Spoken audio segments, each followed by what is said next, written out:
राधे राधे दोस्तों, मैं गौरव शर्मा फिर से आपके साथ। दोस्तों, आपने चार्ल्स डार्विन का नाम तो सुना ही होगा। अगर नहीं सुना तो मैं इनके बारे में बताना चाहता हूँ।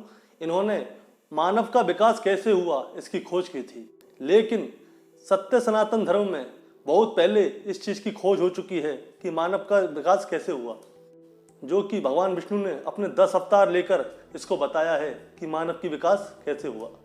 इसको मैं आपको एक कहानी के रूप में सुनाना चाहता हूँ, तो ध्यान से सुनिएगा, यह बहुत रोचक कहानी है। एक बार की बात है, एक बूढ़ी औरत ने अपने पूजा पाठ से फ्री होकर अपने बेटे को फ़ोन किया, जो कि विदेश में रहता था। उन्होंने पूछा, बेटा सारा दिन काम करते रहते हो या थोड़ा पूजा पाठ भी करते हो? बेटे ने कहा, माँ मैं एक जीव वैज्ञानिक हूँ, मैं मानव के विकास पर काम कर रहा हूँ। विकास का सिद्धांत चार्ल्स डार्विन, क्या आपने इनका नाम कभी सुना है? माँ थोड़ी मुस्कुराई और बोली, बेटा चार्ल्स डार्विन के बारे में मैं सब कुछ जानती हूँ और उनकी जो खोज है उसके बारे में भी मैं सब कुछ जानती हूँ, लेकिन सत्य सनातन धर्म के लिए यह बहुत पुरानी खोज है। हो सकता है माँ ने यह बात बेटे से थोड़ा व्यंग्य पूर्वक कही हो। माँ ने कहा, बेटा क्या तुमने कभी भगवान विष्णु के 10 अवतार के बारे में सुना है? तो बेटा कहता है, हाँ मैंने सुना है, लेकिन 10 अवतार का मेरी खोज और मेरी रिसर्च से क्या लेना देना? तो माँ बोलती है, लेना देना है, और मैं वह तुम्हें बताना चाहती हूँ कि तुम और मिस्टर डार्विन क्या नहीं जानते। तो माँ कहती हैं, पहला अवतार मात्स्य यानी कि मछली का, इसका मतलब है कि जीवन की शुरुआत पानी से होती है। अब बताओ यह सही है या गलत? माँ की बात सुनकर बेटा इस बात को ध्यान से सुनने लगा।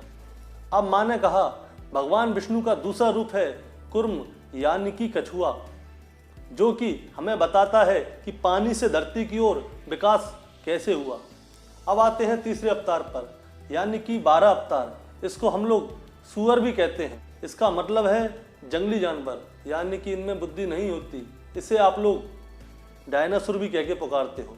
बेटे ने भी आंखें फैलाते हुए सहमति जताई। अब चौथे अवतार पर आते हैं, यानी कि भगवान नरसिंह अवतार का, जो कि बताता है कि जानवरों में बुद्धि का विकास होने लगता है। पांचवा अवतार वामन अवतार हुआ, बौना जो कि लंबा चढ़ सकता है। क्या तुम जानते हो ऐसा क्यों? क्योंकि मनुष्य 2 प्रकार के होते हैं। पहला होमो इरेक्ट्स यानी कि नर वानर, और दूसरा होमो सेपियंस यानी कि मानव। और होमो सेपियंस ने विकास की लड़ाई जीत ली।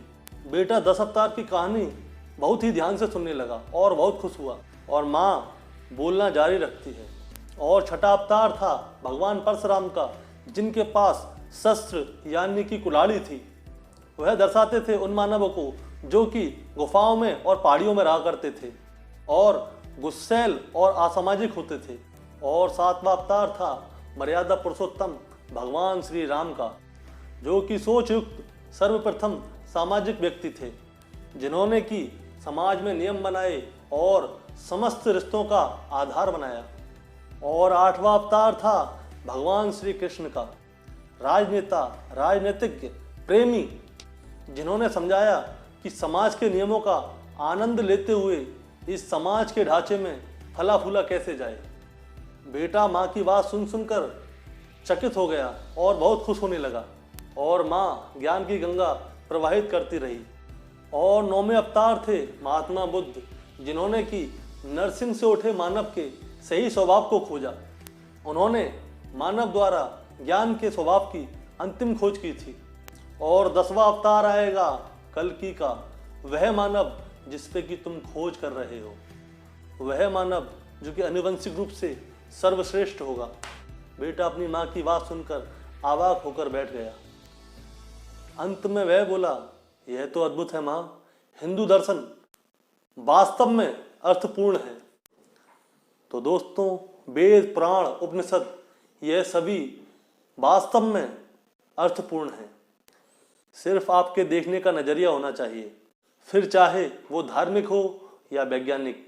तो दोस्तों, ओम नमो नारायण। आप सबसे अनुरोध है कि आप सनातन धर्म के वैज्ञानिक आधार को आगे बढ़ाते रहें और हमारे चैनल को सब्सक्राइब करना बिल्कुल ना भूलें। और आपको हमारी यह जानकारी अच्छी लगी हो तो चैनल को लाइक करें और वीडियो को आगे शेयर भी करते रहें। बोलिए राधे राधे।